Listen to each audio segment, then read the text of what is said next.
Hey guys, welcome to beautiful explain. आज की कहानी का टॉपिक तो आपने देख ही लिया होगा, miss crow with mister lizard episode 1।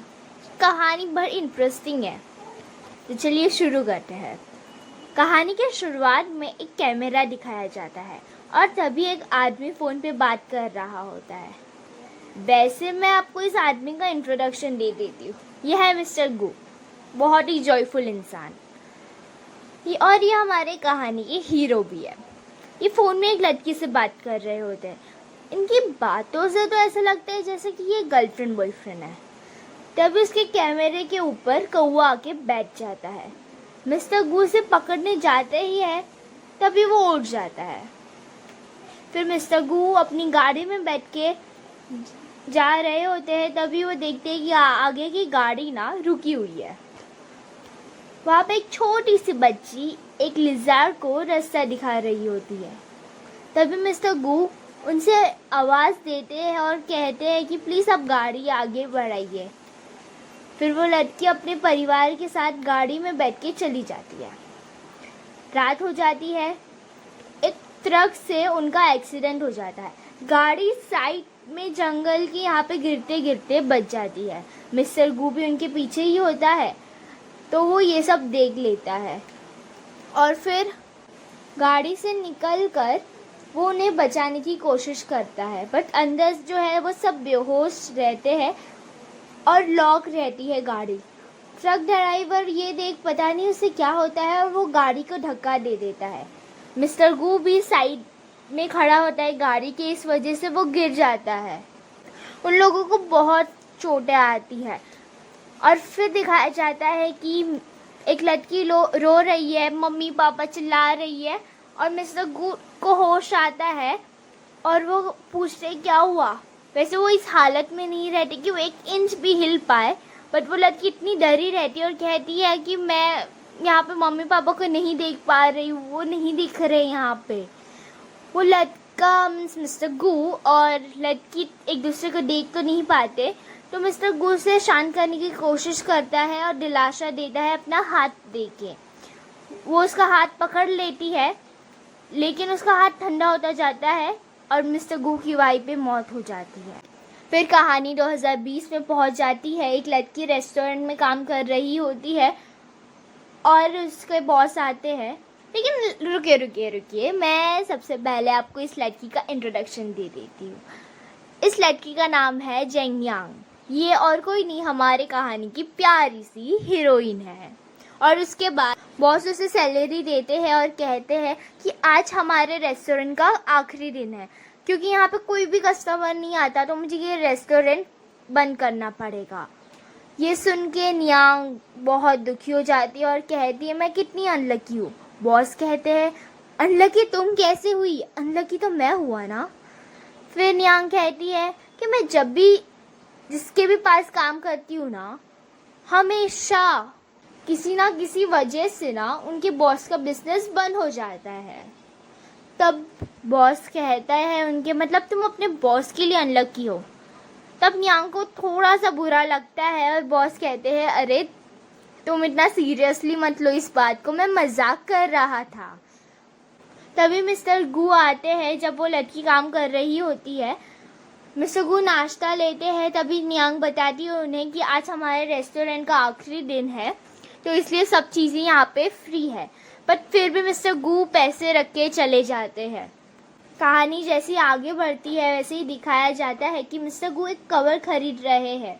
जो सेल्समैन उस कवर को बेच रहा है वो कहता है सर इसलिए तो आपको मरा हुआ होना ज़रूरी है और जिसका हमें प्रूफ भी चाहिए। मिस्टर गू कहते हैं कि प्रूफ मेरे पास है। तो वो आदमी शॉक्ड हो जाता है और कहता है ये कितना अजीब इंसान है, खुद के लिए कवर खरीद रहा है। फिर हमारे इस कहानी में एक नई एंट्री दिखाई जाती है जुई चैंगरिन की। सबसे पहले इंट्रोडक्शन। तो मिस्टर जुई चैंगरिन मिस्टर गू के बहुत अच्छे फ्रेंड है। ये बिल्कुल मिस्टर गू से ऑपोजिट है।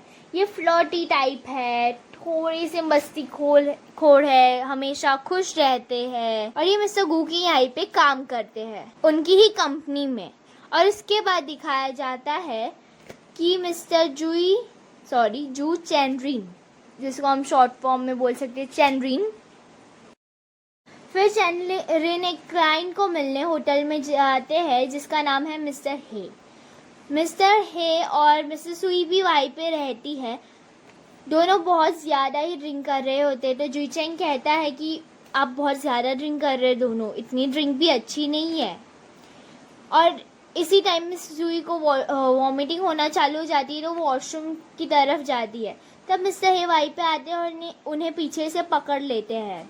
और उसी समय नियांग वहाँ पे पहुँच जाती है और ये बदतमीजी देख वो मिस्टर हे से झगड़ा करने लगती है और मिस सुई को वो अपने रूम में छोड़ देती है। फिर मिस्टर गू आते हैं, तो मिस्टर हे कहते हैं कि आज क्या काम की बात करना, आज ड्रिंक करते हैं, और ये आइडिया तो हमें जुई चेंग ने दिया है। फिर मिस्टर हे मिस्टर गू के लिए ड्रिंक बनाते हैं। मिस्टर गू कहते हैं सॉरी मैं ड्रिंक नहीं पीता, तो मिस्टर हे इस बात का मजाक बनाने लगते हैं। और उसके बाद मिस्टर गू को गुस्सा आता है, तो वो कहते ठीक है मैं ड्रिंक पीऊँगा, और वो ड्रिंक पीते हैं। और ड्रिंक पीने के बाद मिस्टर गू के हाथ में जो वॉच होती है ना, उसके नंबर अचानक बढ़ने लगते हैं, 95, 96 और 100 के यहाँ पे पहुँच जाते हैं। फिर मिस्टर गू खड़े रहते हैं और मिस्टर हे से हाथ मिलाते हैं, वैसे ही मिस्टर हे को झटका लगता है और वो वहीं पे गिर जाते हैं। फिर सब लोग होटल से बाहर निकलते हैं। जुई चेंग क्लाइंट के साथ बाहर निकल रहा होता है, तभी जेंग नेंग वहाँ पे आ जाती है, क्योंकि वो वहाँ पे ड्राइवर की जॉब कर रही होती है पार्ट टाइम में। तो वो कहती है सर मैं आपको लेके जाती हूँ, पर मिस्टर हे का तो उनसे झगड़ा हुआ होता है और इसलिए वो बहाना मार देता है कि मैं एक लड़की ड्राइवर की यहाँ पे बैठने का रिस्क नहीं ले सकता। फिर मिस्टर गू उनके पीछे होते हैं, तो वो उन्हें पूछती है और उनका हाथ पकड़ के कहती है कि सर मैं आपको 100 का डिस्काउंट भी दूंगी। उससे शौक नहीं लगा, ये देख मिस्टर गू को थोड़ा सा अजीब लगा और फिर वो उनके साथ बैठ के चले जाते हैं। फिर वो लोग जब गाड़ी से जा रहे होते हैं, तो सामने से एक ट्रक आता है, तो ये देख जेंग यांग थोड़ी सी डर जाती है और साइड में गाड़ी को खड़ा कर देती है। ये देख मिस्टर गू कहते हैं मुझे लगता है हमें थोड़ी खुली हवा में जाना चाहिए। फिर वो गाड़ी से बाहर निकलते हैं, फिर से एक ट्रक आता है और जेंग यांग डर के मारे मिस्टर गू के हाथ से गले लग जाती है। और जो मिस्टर गू के हाथ में जो वॉच रहती है उसका नंबर्स अचानक बढ़ने लगते हैं, 100, 114, 115, एंड वो थोड़ा सा दूर कर देता है। बट फिर से ये अजीब था कि जेंग यांग को झटका नहीं लगा बिजली का। फिर मिस्टर गून से पूछते हैं कि क्या तुम्हारा कभी एक्सीडेंट हुआ था, तो वो कहती मैं छोटी थी तभी एक बार हुआ था, बट मुझे अभी कुछ याद नहीं है। और उसके बाद मिस्टर गू अपना हाथ गाड़ी के ऊपर रखते हैं, तो गाड़ी अचानक बंद हो जाती है। फिर मिस्टर गू ट्रक मंगवाते हैं और वो लोग घर पहुंच जाते हैं। मिस्टर सुई को जब वो छोड़ती है तब वो पूछती है कि तुम क्या काम करती हो, तो वो बताती है कि आज उनका रेस्टोरेंट का आखिरी दिन था और ये मेरी पार्ट टाइम जॉब है। तो उनका नंबर ले लेती है जेंग यांग का और कहती है कि अगर मेरे पास कुछ भी काम होगा मेरी कंपनी में तो मैं तुम्हें ज़रूर बताऊंगी। फिर जेंग यांग अपने घर पहुंच जाती है, वो अपने आंटी और ग्रैंडमा के साथ रहती है और फिर वो अपने रूम में जाके एक बुक में लिखती है कि वो हर महीने की सैलरी और वो कितना बचाया उसने, जैसे कि उसे कुछ लेना था। और फिर दिखाया जाता है कि सर गू अपने बेडरूम में है और फिर वहाँ से एक साइंटिफिक लैब कहे या रूम कहे ऐसी जगह वो चले जाते हैं। फिर वहाँ पे एक कैप्सूल रहता है, उसे ओपन कर उसके अंदर सो जाते हैं और मशीन जैसे ही बंद होती है वैसी आवाज़ आती है चार्जिंग की। पर आखिर एक इंसान को चार्जिंग की क्या ज़रूरत है? आखिर क्यों मिस्टर गू एक जॉयफुल इंसान से ऐसे इंसान बन गए? और इन सारे सवालों के जवाब आपको हमारे आगे वाले एपिसोड में मिल जाएंगे। Thank you.